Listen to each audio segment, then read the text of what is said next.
Radio France Internationale. Bonjour à toutes et à tous. RFI à Paris, il est 17h.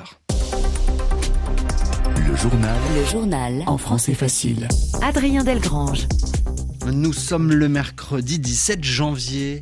3 titres à la une de cette édition. Tout d'abord, le forum de Davos, un forum économique et mondial qui réunit en ce moment en Suisse de nombreux dirigeants de ce monde, avec une arrivée tonitruante du nouveau président argentin Javier Milei. Les vaccins contre le Covid-19 ont sauvé près d'1,5 million de vies en Europe et en Asie centrale, d'après une étude de l'OMS, l'Organisation mondiale de la santé, dont nous parlera dans un instant Valérie Cohen. Et puis en France, la politique, Rachida Dati, tout juste nommée ministre de la Culture, confirme ce matin vouloir être candidate pour l'élection municipale de Paris en 2026. Voilà pour les titres, soyez les bienvenus. Commençons ce journal par la situation à Gaza. L'arrivée en Égypte ce matin de 2 avions chargés d'aide humanitaire, 2 avions cargo. Ils ont atterri ce matin à l'aéroport d'El Arish, situé à environ 1 heure de route de la bande de Gaza. À bord de ces 2 avions, de la nourriture et des médicaments destinés à la population gazaoui.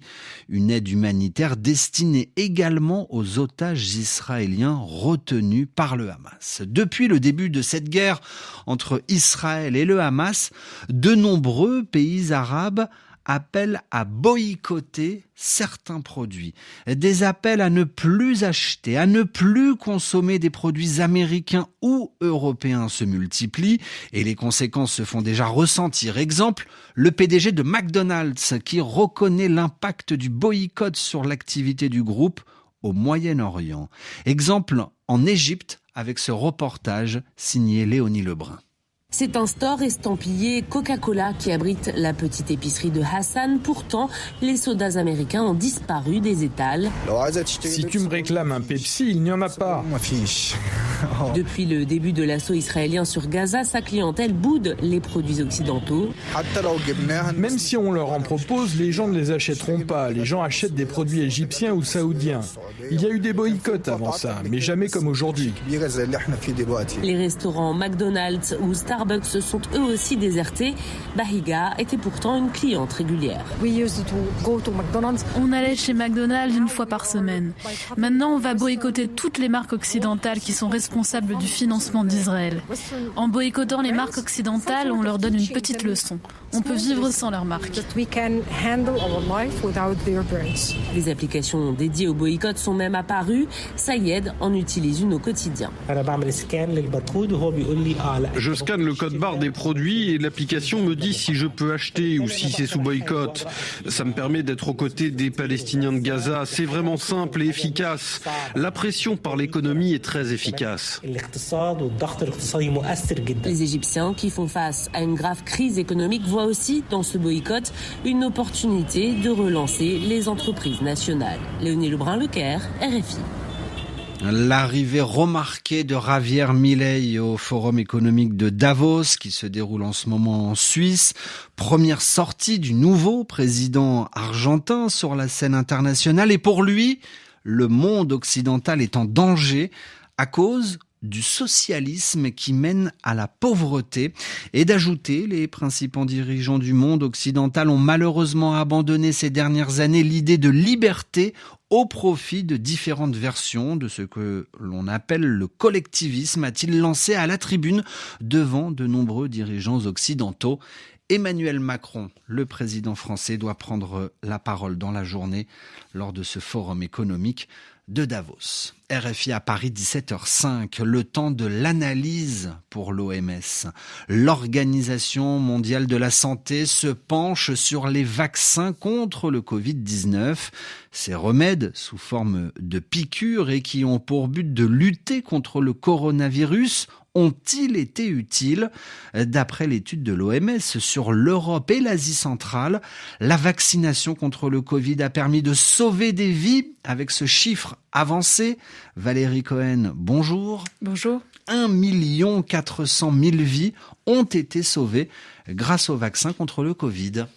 Oui, alors il faut savoir que depuis le début de la pandémie, le Covid a entraîné la mort de 2,2 millions de personnes dans la région Europe de l'OMS qui s'étend jusqu'à l'Asie centrale, selon les données de l'Organisation des Nations Unies. Ce bilan aurait été bien plus lourd sans la vaccination. Celle-ci a permis d'éviter au moins 1,4 million de décès dans cette partie du monde de décembre 2020 à mars 2023, d'après l'étude du Bureau régional de l'OMS. 96% de ces décès évités concernent des personnes âgées de plus de 60 ans. L'analyse montre également que le premier rappel de vaccination a eu un effet très important. À lui seul, il a sauvé 700 000 personnes. Valérie Cohen, nous nous apercevons aussi que dans ce rapport, l'OMS insiste sur le fait qu'il ne faut pas baisser la garde. Alors, effectivement, elle recommande toujours aux personnes vulnérables de continuer à se faire revacciner 6 à 12 mois après la dernière dose. Parmi elles, les personnes âgées, les femmes enceintes, les personnes immunodéprimées, c'est-à-dire qui ont un système de défense affaibli. Le virus continue à circuler. Le chef du bureau régional de l'OMS s'inquiète, je cite, de voir la santé disparaître des agendas politiques et il a averti « Nous risquons de ne pas être préparés à des situations exceptionnelles telles que l'émergence d'un nouveau variant plus grave du Covid ou d'un nouvel agent pathogène, c'est-à-dire pouvant déclencher une maladie. » Merci beaucoup Valérie. Valérie Cohen dans votre journal En français facile. L'actualité sur le continent africain. Aux Comores, tout d'abord, lendemain de résultats d'élections présidentielles.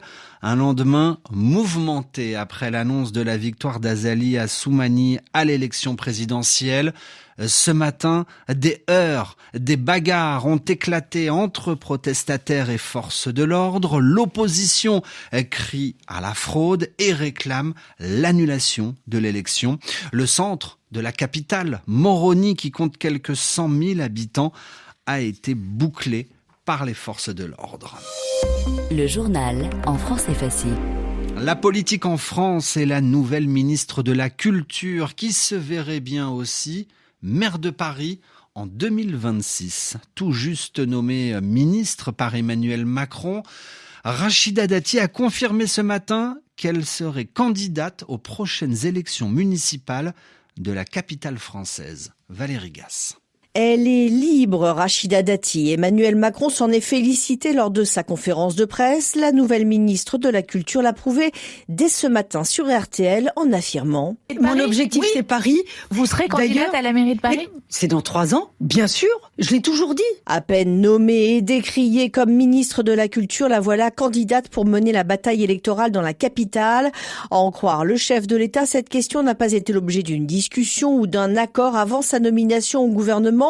Mais parmi les annonces d'Emmanuel Macron, il y en a une qui va dans le sens de ce qu'attend Rachida Dati, la modification de la loi électorale à Paris, Lyon et Marseille, où les maires ne sont pas élus au suffrage universel direct. Il n'y a pas de raison que les Parisiens, quand ils mettent un bulletin dans l'urne, ils ne choisissent pas la personne qu'ils veulent voir à la tête de Paris. Ce sera dès 2026, ça ? Mais bien sûr, c'est un engagement qu'a pris le président de la République. Rachida Dati met les pieds dans le plat. La porte-parole du gouvernement, Prisca Thévenot, elle-même invitée sur France Info, ne trouve qu'une parade pour nier que cela pose un problème. Que Rachida Dati soit une femme libre, engagée et d'action, on n'est pas en train de découvrir quelque chose.